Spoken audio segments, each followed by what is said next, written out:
அனைவருக்கும் வணக்கம் and welcome to my channel K கண்டன் களஞ்சியம். நான் சுகன்ராஜ். ஸோ இந்த வீடியோ வந்து நம்ம ஐபிஎல் ஆக்ஷன்ஸ் பத்தி தான் பார்க்க போறோம். ஐபிஎல் ஆக்ஷன்ல வந்து எந்த டீம் பத்தி இன்னைக்கு பார்க்க போறோம்னா வந்து மும்பை இந்தியன்ஸ் ஒரு சக்சஸ்ஃபுல் டீம். போன வீடியோ வந்து சென்னை சூப்பர் கிங்ஸ் பத்தி பார்த்தோம். ஸோ ரெண்டு டீமுமே வந்து சக்சஸ்ஃபுல்லான டீம். ஐபிஎல் ஹிஸ்டரியில 5 டைட்டில் வாங்கியிருக்காங்க. ஸோ மும்பை இந்தியன்ஸ் வந்து கடைசியா 2020 டைட்டில் வாங்கினாங்க. ஒரு 4 சீசனா வந்து டைட்டில் வாங்கல.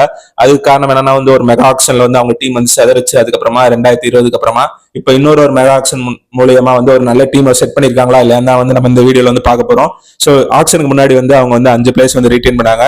அவங்க வந்து இந்த டைம் வந்து பர்சமெண்ட் வந்து கம்மியா தான் இருந்துச்சு. ஸோ அந்த பர்சமெண்ட் வச்சு ஒரு நல்ல பிளேயர்ஸ் வந்து பிக் பண்ணிருக்காங்க. ஸோ இந்த வீடியோ வந்து அவங்க என்ன மாதிரி பிளேயர்ஸ் எடுத்திருக்காங்க, பேட்டர்ஸ் யாரு, விக்கெட் கீப்பர் யாரு, பவுலர்ஸ் யாரு, ஆல்ரவுண்டர்ஸ் யார் யார் இருக்கான்னு பார்க்க போறோம். அதுக்கப்புறமா இந்த ஒரு டீம்ல இருந்து இந்த ஸ்குவாட்ல இருந்து அந்த ஆன் பேப்பர்ல அவங்க எப்படி இருக்காங்க, அதுல இருந்து ஒரு 11 பேர் எடுத்தோம்னா ப்ராபபிள் பிளேயிங் 11 எடுத்தோம்னா எப்படி இருக்கும் அதெல்லாம் வந்து நம்ம பார்க்க போறோம். ஸோ உண்மையை சொல்லணும்னா வந்து கடப்பாறை டீம் இஸ் பேக்னு தான் சொல்லணும். ஸோ அவங்க வந்து 5 ரிட்டன்ஷன்லேயே வந்து ஓரளவுக்கு கோரை வந்து செட் பண்ணிட்டாங்க. ஸோ ஒரு 4 பேட்டர்ஸ் அண்ட் ஒரு பவுலர் வந்து ரீட்டைன் பண்ணாங்க. ஃபர்ஸ்ட் வந்து பார்த்தோம்னா வந்து ரோஹித் சர்மா, ஹர்திக் பாண்டியா, சூரியகுமார் யாதவ், திலக் வர்மா இவங்க தான் பேட்டர்ஸ். அண்ட் பவுலர் வந்து பும்ரா வந்து ரீட்டைன் பண்ணாங்க. இஷான் கிஷனை கலட்டி விட்டாங்க. ஸோ அவரை வந்து திருப்பி எடுக்க ட்ரை பண்ணல. ஏன்னா 45 கோடி தான் இருந்துச்சு இவங்கள்ட்ட. ஸோ இவங்க வந்து ஒரு விக்கெட் கீப்பர் தேவை இருந்துச்சு. நான் வந்து ஒரு குவிண்டன் டிகாக் இவங்களுக்கு எல்லாம் போவாங்கன்னு எதிர்பார்த்தோம். பட் வந்து எடுக்க முடியல. ஸோ வந்து ஒரு இந்தியன் விக்கெட் கீப்பர் எடுத்திருக்காங்க. அண்ட் அதுக்கப்புறமா வந்து பார்த்தோம்னா வந்து ஒரு ஓவர்சீஸ் விக்கெட் கீப்பர் எடுத்திருக்காங்க. ஸோ ஆனால் ஓவர்சீஸ் விக்கெட் கீப்பர் அவர் வந்து பிளேயிங் லெவலில் ஆட வச்சோம்னா ஒரு இன்னொரு ஓவர்சீஸ் பிளேயர் வந்து ஆட வைக்க முடியாது. ஸோ அதனால வந்து அந்த இந்தியன் விக்கெட் கீப்பர் தான் வந்து ப்ராபபிளி ஆட வைப்பாங்க, ராபின் மின்ஸ். ஸோ வந்து ஃபர்ஸ்ட் டீம்ல யார் இருக்காங்கன்னு பார்த்தோம். பேட்டர்ஸ் வந்து பார்த்தோம்னா வந்து நான் இங்க ஸ்குவாட் இருக்கு பக்கத்துல. ஸோ அதை பார்த்து சொல்றேன். சூரியகுமார் யாதவ் வந்து ரீட்டைன் பண்ணிருக்காங்க. ரோஹித் சர்மா, திலக் வர்மா அண்ட் இவங்கெல்லாம் 3 பேருமே வந்து ரீட்டைன் பண்ண பேட்டர்ஸ். ஸோ இது போக வந்து ஒரு நியூசிலாண்டை சேர்ந்த ஒரு தவிர எடுத்திருக்காங்க. பெவான் ஜேக்கப்ஸ்னு வந்து எடுத்திருக்காங்க. ஒரு நியூசிலாந்து பிளேயர் பேஸ் பிரைஸ்க்கு தான் எடுத்திருக்காங்க. ஸோ அவர் வந்து பார்த்தோம்னா வந்து மும்பை மட்டும் தான் கேட்டாங்க. ஸோ அவர் வந்து ரைட் ஹேண்ட் பேட்ஸ்மேன் அண்ட் தேவைப்பட்ட பவுலிங் போடுவாரு. ஒரு ஃபாஸ்ட் மீடியம் ஃபாஸ்ட் போடுவாரு. அண்ட் அதுக்கப்புறமா வந்து பார்த்தோம்னா வந்து விக்கெட் கீப்பர்ஸ்ல வந்து அதான் ரியான் ரிக்கல்டன் எடுத்திருக்காங்க. ஸோ அவர் வந்து சவுத் ஆப்பிரிக்காவை சேர்ந்தவர். ஸோ அவர் வந்து ஓப்பனிங் பண்ணக்கூடியவர். ஒரு left hand wicket keeper, left hand batsman, wicket keeper. இவங்க எடுத்து 3 விக்கெட் கீப்பர்ஸ் 3 பேர் எடுத்திருக்காங்க. ராபின் வின்ஸ், அது போக இன்னொருத்தர் எடுத்திருக்காங்க கிருஷ்ணன் ஸ்ரீஜித், ஒரு இந்தியன் விக்கெட் கீப்பர், ஒரு கர்நாடகா சேர்ந்தவர் நினைக்கிறேன். ஸோ அவரை வந்து ஒரு லெஃப்ட் ஹேண்ட் பேட்ஸ்மேனை வந்து எடுத்திருக்காங்க. பேஸ் பிரைஸ்க்கு எடுத்திருக்காங்க. ரியான் ரிக்கல்டன் 1 crore எடுத்திருக்காங்க. ஸோ இவங்க 2 பேர்ல யாராவது ஒருத்தவங்க விளையாடலாம் விக்கெட் கீப்பரா, ரியான் ரிக்கல்டன் ராபின் மின்ஸ்ல. ராபின் மின்ஸ் வந்து என்ன சொல்றாங்கன்னா அவர் ஜார்க்கண்டை சேர்ந்தவர். அவர் போன சீசனே குஜராத்துக்காக பிக் பண்ணாங்க. பட் வந்து அவரால் அன்பார்ச்சுனேட்லி விளையாட முடியல. சம் ஆக்சிடென்ட் சம்திங் அந்த மாதிரி ஆச்சு. அதுக்கப்புறம் நிறைய டீமோட ட்ரையல்ஸ்ல வந்து அட்டன் பண்ணாரு. அண்ட் ஃபைனலி மும்பை இந்தியன்ஸ் வந்து அவர் எடுத்துட்டாங்க 65 lakhsக்கு. ஸோ ஜார்க்கண்டோட கிறிஸ் கெயிலின் வாங்க. ஏன்னா கிறிஸ் கெயிலும் லெஃப்ட் ஹேண்ட், இவரும் பார்க்க கொஞ்சம் கிறிஸ் கெயில் மாதிரி தான் இருக்காரு. லெஃப்ட் ஹேண்ட் பேட்ஸ்மேனு, எக்ஸ்ப்ளோசிவா ஆடுவாருன்னு சொல்றாங்க. பார்ப்போம் என்ன நடக்குதுன்னு. அதுக்கப்புறம் வந்து ஆல்ரவுண்டர்ஸ்ல கேப்டன் ஹர்திக் பாண்டியா இருக்காரு. அதுக்கப்புறமா நமந்தீரை வந்து ஆர்டிஎம் யூஸ் பண்ணி எடுத்தாங்க.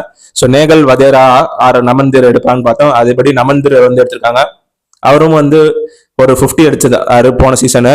அண்ட் அவரோட ஸ்டோரியுமே வந்து பார்த்தோம்னா வந்து கொஞ்சம் இன்ஸ்பைரிங்கா தான் இருந்துச்சு. அவர் வந்து கிரிக்கெட்டே வேணாம், நான் கனடாக்கு போறேன்ற மாதிரி இருந்தாரா. அதுக்கப்புறமா தான் மும்பை இந்தியன்ஸ் அவர் ஆக்ஷன்ல பேர் கொடுத்திருந்தாரு. அப்புறம் எடுத்து இந்த மாதிரிலாம் சொன்னாங்க அவருக்கு, நாங்க உன்னை எடுப்போம், திருப்பி ரீட்டைன் பண்ணுவோம் அந்த மாதிரி சொன்னார் மாதிரி ரீசெண்டா எங்க படிச்சேன். அதுக்கப்புறம் வந்து ராஜ் பவா அவர் ஒரு ஆல்ரவுண்டர் எடுத்திருக்காங்க. விக்னேஷ் புத்தூர், வில் ஜாக்ஸ் எடுத்தது வந்து ஒரு நல்ல பை. வில் ஜாக்ஸ்க்கு வந்து ஆர்சிபி வந்து ஆர்டிஎம் எடுக்கல. ஸோ வந்து என்னன்னா இங்க இருந்து டிம் டேவிட் அங்க அனுப்பிச்சு விட்டாங்க, அங்க இருந்து வில் ஜாக்ஸ் இங்க அனுப்பிச்சு விட்டாங்க. ஸோ வில் ஜாக்ஸ்க்கு ஆர்சிபி ஆர்டிஎம் போல. மேபி அவங்க வந்து லிவிங்ஸ்டன் அண்ட் ஃபில் சாட் இவங்களை எடுத்துட்டாங்க. ஓப்பனிங் அண்ட் ஒரு ஃபாரின் ஸ்லாட் அவங்களுக்கு ஃபில் ஆயிடுச்சு. ஸோ அதனால வில் ஜாக்ஸ் எடுத்தா இன்னொரு ஃபாரின் ஸ்லாட் வந்து அவங்களுக்கு ஒரு மாதிரி போகுன்றதுனால வந்து விட்டுட்டாங்க போல. பட் வந்து மும்பைக்கு அவர் வந்து ஒரு நல்லது. So Will Jacks and Rohit Sharma கூட ஓப்பன் பண்ணலாம். இப்போ விக்கெட் கீப்பரா ரியான் ரிக்கல்டன் விளையாண்டாருன்னா வந்து அவர் ஓப்பனிங் பண்ணுவார். இவர் வந்து லோயர் டவுன் ஆர்டர் வருவார். ஸோ பிளேயிங் லெவல் நான் வந்து சொல்றேன். அதுக்கப்புறமா இப்போ வந்து ஸ்குவாட் டக்குன்னு பாத்துறோம். அதுக்கப்புறமா வந்து மிச்சல் சாண்ட்னர். ஸோ சிஎஸ்கேல இருந்தே 2 பேர் போயிட்டாங்க அங்க. Mitchell Santner and Deepak Chahar போயிட்டாங்க. மிச்சல் சாண்ட்னர் சிஎஸ்கேல இருந்த வரைக்கும் வந்து 7 சீசன் என்னமோ இருந்தாரு. பட் வந்து மொத்தமா 7 மேட்ச் விளையாண்டுருப்பாரான்னு தெரியல. ஒரு மேக்சிமம் ஒரு 15 to 20 தான் விளையாண்டுருப்பாரு மேட்சஸ். ஏன்னா வந்து ஜடேஜாவும் அவரும் கொஞ்சம் similar type of players. So அதனால வந்து அவருக்கு வந்து பெருசா சான்ஸ் கிடைக்கல. பட் இங்க அவருக்கு கிடைக்கும்னு நினைக்கிறேன். ஏன்னா வந்து மும்பை இந்தியன்ஸ் வந்து எப்பயுமே வந்து ஃபாஸ்ட் பாலர்ஸ் நல்லா எடுத்துறாங்க. ஸ்பின்னர்ஸ் வந்து பெருசா எடுக்க மாட்டாங்க. எடுத்தாலுமே வந்து ஓவர்சீஸ் ஸ்பின்னர்ஸ்ல பெருசா வந்து கான்சன்ட்ரேட் பண்ண மாட்டாங்க. பட் இந்த டைம்ல வந்து எடுத்திருக்காங்க மிச்சல் சாண்ட்னரை.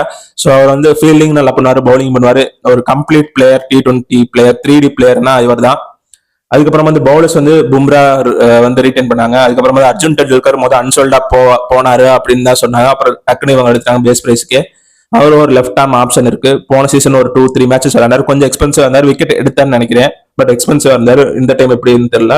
அதுக்கப்புறம் நிறைய இந்தியன் பிளேயர்ஸும் எடுத்துருக்காங்க, லோக்கல் இந்தியன் டேலண்ட்டும் எடுத்துருக்காங்க, ஓவர்சீஸ்லயும் எடுத்துருக்காங்க.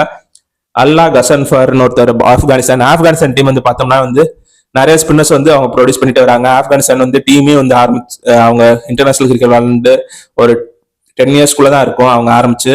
ஸோ அதுக்குள்ளேயே வந்து பெரிய பெரிய ஸ்டார்ஸ் ரஷித் கான், அப்புறம் சிஎஸ்கே வந்து நூர் அகமது, அப்புறம் முகமது நபி, நிறைய ஸ்பின்னர்ஸ் வராங்க, ப்ரொடியூஸ் பண்ணிட்டே இருக்காங்க. இப்போ ஒரு டீம்னா வந்து அவங்க கண்டிஷனுக்கு ஏற்ற மாதிரி பிளேஸ் ரெடி பண்ணுவாங்க. இப்போ பாகிஸ்தான்லாம் வந்து நிறைய ஃபாஸ்ட் பவுலர்ஸ் இருக்காங்க. ஷோயிக் அப்தர் அந்த காலத்துல இருந்து இப்போ ஷாகின் அஃப்ரிடி இவங்களா இருக்காங்க. ஸோ அந்த மாதிரி ஆப்கானிஸ்தான் ஸ்பின்னர்ஸ் நல்லா ப்ரொடியூஸ் பண்ணிட்டு வராங்க. இவர் வந்து அண்டர் 18ல விளாண்டுருக்காரு, ஒரு நல்ல எக்கனாமி வச்சிருக்காரு. அதுக்கப்புறம் வந்து ரீஸ் டாப்லி, அவர் வந்து ஒரு லெஃப்ட் ஆர்ம் பவுலர், இங்கிலாண்டை சேர்ந்தவர், ஆர்சிபில இருந்தாருன்னு நினைக்கிறேன். ஸோ அவர் இங்க வந்துட்டாரு. இவர் ட்ரெண்ட் போல்ட்டுக்கு சப்போஸ் ஏதாவது இன்ஜுரி ஆனா இவர் வந்து பேக்கப் வச்சுக்கலாம். அப்புறம் லிசார்ட் வில்லியம்ஸ், சவுத் ஆப்பிரிக்காவை சேர்ந்த ஒரு ஃபாஸ்ட் பவுலர். அப்புறம் கரண் சர்மா வந்து நிறைய டீம்ஸ் போனாரு. அவர் போன டீம்ஸ்ல கப் அடிச்சிருக்குன்ற மாதிரி சொல்லுவாங்க. மும்பையிலுமே ஒருத்தர் இருந்தார் முன்னாடி. அதுக்கப்புறமா வந்து சிஎஸ்கே எஸ்ஆர்ஹெச்ல இருந்தாரு. அவர் போன ஒரு டீம் ஆர்சிபி. அந்த டீம் யார் போனாலும் கப் அடிக்கல. பார்ப்போம் என்னன்னு. அவங்கள பத்தி நம்ம நெக்ஸ்ட் வீடியோல கண்டிப்பா பார்ப்போம். அதுக்கப்புறமா வந்து ட்ரெண்ட் போல்ட் வந்து எடுத்திருக்காங்க. Deepak Sahar, Trent Boult, Deepak Sahar, Bumrah combo செமையா இருக்கும்னு நினைக்கிறேன். அப்புறமா வந்து சத்யா நாராயணன் ராஜு, 25 பிளேயர்ஸ் மேக்ஸிமம் எடுக்கலாம், 18 மினிமம். இவங்க வந்து 23 பேர் எடுத்திருக்காங்க. 8 ஓவர்சீஸ் பிளே ஸ்லாட்டுமே ஃபுல் பண்ணிட்டாங்க. இப்போ வந்து இவங்களோட பிளேயிங் 11 வந்து பார்ப்போம். ஸோ பிளேயிங் 11 வந்து ஃபர்ஸ்ட் வந்து யாருன்னா மும்பை இந்தியன்ஸோட ப்ராபபிள் பிளேயிங் 11 எப்படி இருக்கும்னு பார்ப்போம். ஃபர்ஸ்ட் வந்து ஓப்பனர்ஸ் வந்து யாருன்னா வந்து ரோஹித் சர்மா, அவர் தான் ஓப்பன் பண்ணுவாரு எப்படியும். Rohit Sharma and Will Jacks என்னோட ஓப்பனர்ஸ். அதுக்கப்புறமா வந்து திலக் வர்மா நம்பர் 3. ஸ்கையே வந்து விட்டு கொடுத்தாரு இப்ப இந்தியன் ஸ்குவாட்ல. திலக் வர்மா சம ஃபார்ம்ல இருக்காரு. பேக் டு பேக் செஞ்சுரிஸ் அடிச்சாரு சவுத் ஆப்பிரிக்காவோட இந்தியன் பிளேயர் வந்து. அதுக்கப்புறம் டொமஸ்டிக்லயும் ஒரு செஞ்சுரி அடிச்சாரு. தொடர்ந்து 3 மேட்ச்ல 3 செஞ்சுரி T20ல அடிச்ச பிளேயர் அப்படின்னு ஒரு ரெக்கார்ட் வச்சிருக்காரு. சம ஃபார்ம்ல இருக்காரு. அதுக்கப்புறமா வந்து நம்பர் 4 வந்து சூரியகுமார் யாதவ், நம்பர் 5 வந்து நமன்பீர், நம்பர் 6 வந்து அதிக் பாண்டியா கேப்டன். அதுக்கப்புறமா நம்பர் 7 வந்து ராபின் மின்ஸ் விக்கெட் கீப்பர், அவர் விளையாடுவாரு. அதுக்கப்புறமா வந்து நம்பர் 8 சாண்ட்னர். அதுக்கப்புறமா வந்து தீபக் சகார், பும்ரா, போல்ட், இவங்க 3 பேரும் வருவாங்க. ஸோ ஓவர்சீஸ் பிளேயர்ஸ் வந்து பார்த்தோம்னா வந்து நம்ம இதுல ஸ்குவாட்ல வந்து நான் 3 பேர் தான் எடுத்திருக்கேன். வில் ஜாக்ஸ், அதுக்கப்புறமா வந்து பார்த்தோம்னா வந்து ட்ரெண்ட் போல்ட் அண்ட் சார்னர். அண்ட் வந்து ஏதாவது இது இம்பாக்ட் பிளேயர் ரூல்ல வந்து ஒரு பிளேயருக்கு பதிலாக இப்போ ஸ்கைக்கு பதிலாக இல்லைன்னா வந்து நமந்திற்கு பதிலாக வந்து யாராவது ஒரு ஓவர்சீஸ் பிளேயர் வந்து இம்பாக்ட் பிளேயரா வரலாம். அல்லா கசன்ஃபர் கூட வரலாம். பட் வந்து வான்கிடேல வருவாரான்னு தெரியல. பட் அதர் கேம்ஸ்ல வரலாம். வான்கிடேல வந்து ஏதாவது ஒரு ஃபாஸ்ட் பாலர் கூட அவங்க கொண்டு வரலாம் இம்பாக்ட் பிளேயரா. ஸோ இதான் வந்து என்னோட பிளேயிங் 11 இவங்களுக்கு. ஸோ இது போக உங்களுக்கு ஏதாவது ஆப்ஷன்ஸ் இருந்தாலும் நீங்க வந்து கமெண்ட்ஸ்ல எழுதி பண்ணலாம். ஒரு ஸ்ட்ராங்கான பிளேயிங் 11 இருக்கு. நிறைய பிளேயர்ஸ்க்கு ட்ரை பண்ணாங்க. பட் வந்து இந்த அமௌண்ட்டுக்கு வந்து ஒரு நல்ல டீமே வந்து செட் பண்ணி வச்சிருக்காங்க. ஸோ கடப்பாறை டீம் இஸ் பேக்னே சொல்லலாம். கடப்பாறை வந்து அவங்க ஷேர் பண்ணி கொண்டு வந்திருக்காங்க. ஸோ 5 டைட்டில் வாங்கியிருக்காங்க. 6வது டைட்டில் வாங்கலாம். ஹர்திக் பாண்டியா தலைமையில முதல் டைட்டில். ஸோ ஹர்திக் பாண்டியா வந்து அவர் குஜராத்துக்கு போயிட்டு வந்தாரு. அதுக்கப்புறமா இங்க வந்தாரு. போன சீசன் ஒரு மறக்க முடியாத சீசனா இருந்துச்சு அவங்களுக்கு. பட் இந்த சீசன் வந்து அதெல்லாம் டேர்ன் பண்ணுவாங்கன்னு நினைக்கிறேன். ஸோ வந்து ஒன் ஃபேமிலி ஒன்னா இணைஞ்சு விளாண்டுவாங்க நினைக்கிறேன். ஸோ ட்ரெண்ட் போல்ட்டுக்கு அவங்க வந்து ஒரு அமௌண்ட் ஒதுக்கி வச்சிருந்தாங்க, கரெக்டாக வந்து பிக் பண்ணாங்க. ஸோ நீங்க வேற யாராவது பிக் பண்ணணும்னு நினைச்சு அவங்க பிக் பண்ணாம போயிட்டாங்கன்னா அந்த மாதிரி ஏதாவது உங்களுக்கு தோணுச்சுனாலும் கமெண்ட்ஸ் லீட் பண்ணலாம். நம்ம அடுத்த எல்லா டீம் பத்தி பேசுவோம். இப்போ 2 டீம் முடிச்சிருக்கோம். அடுத்து வந்து நம்ம ஒரே வீடியோல ஒரு 2 டீம்ஸா வந்து பார்ப்போம். ஸோ இன்னொரு வீடியோல சந்திப்போம். அது வரைக்கும் உங்களிடம் வந்து விடைபெறுவது சுகன்ராஜ். பை.